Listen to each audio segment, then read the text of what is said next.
तर का म्हणता मित्रांनो, आज होता आमच्या आयटीआत कार्यक्रम. आम्हाला भेटणार होता मसाला भात, हे पण 1 जानेवारीचा. ते इकून आले 2 पाटील लोक आमचे आयटीआयचे.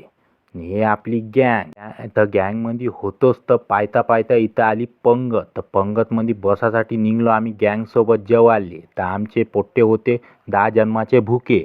आम्हाला जशीच जागा भेटली तसेच आम्ही बसलो इथं. तर तेवढ्यातच आल्या आमच्या हाती वाट्या. आम्हाला वाटलं वाट्यामध्येच वाटाणा भात भेटते का बा आम्हाला. तेवढ्यात आल्या पत्राडी आल्या बाबा. आले वेटर लोक आम्हाला भात घेऊन. भात दे म्हणलं लवकर लवकर भाऊले. तर भाऊ म्हणे 10 जन्माचा भूक आहे का बे, थांब म्हणे थोडसा म्हणे. आणि भात पण आला न आला तेवढ्यातच आपल्याला कढी बी भेटत आहे आपल्याला सोबत. आला मीठवाला, मीठ घेऊन.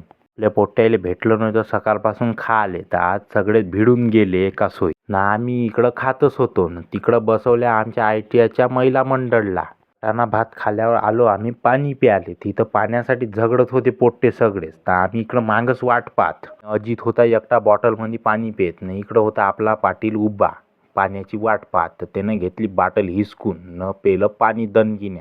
आता जातो म्हणे घराकडं म्हणे. तर मी म्हणलं आपण हे पाणी पिऊन घ्यावं म्हणलं. पाणी गिनी पेलो ना आलो इकडं गाड्यावर बसाले जेवण पचवासाठी आपलं. ते हा भाऊ होता गाडीमध्ये काड्या करत. म्हणे आज गाडी पंक्चर करतो म्हणे घरीच जात नाही म्हणे आयटीआतून म्हणे.